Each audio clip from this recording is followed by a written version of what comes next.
Il y a deux grands types de stratégies, celles qui sont protectrices et celles qui sont à éviter. Donc déjà, pour les débutants, premier conseil, éviter ce que l'on appelle la stratégie d'évitement, de fuite. C'est-à-dire, je ne veux pas voir le problème, soit parce que je le minimise, oh non, ce n'est pas grave, ou bien parce que je rentre chez moi, je ne veux plus y penser, mais le lendemain, je vais retrouver toujours ces perturbations scolaires.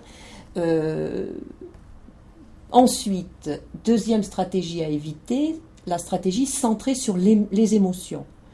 La punition, par exemple, c'est une stratégie de type émotif, surtout si elle est donnée sous le coup de la colère, de la peur, de l'énervement.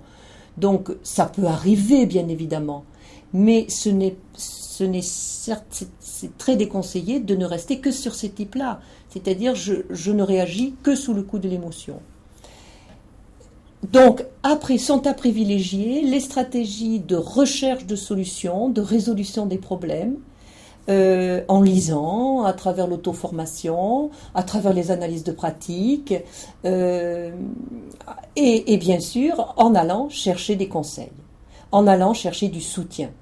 Et le soutien, il est de trois types.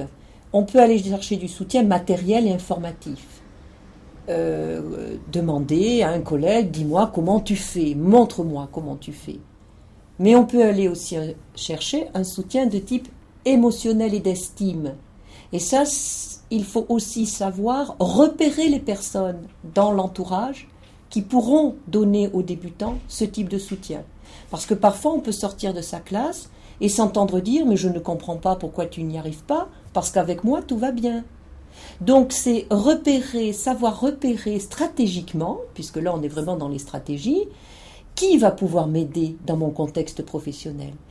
À qui je vais pouvoir aller dire que c'est dur, que je rentre chez moi et j'ai envie de pleurer, à qui je vais pouvoir oser dire ça, et qui va avoir une oreille assez attentive, empathique, pour pouvoir dans un premier temps m'écouter, et ensuite m'aider à faire que je ne pleure plus parce qu'on m'aura donné les outils pour développer l'autorité éducative, pour mener des séances constructives qui vont le plus possible motiver les élèves, pour sanctionner d'une façon éducative et non pas simplement punitive et répressive, etc., etc.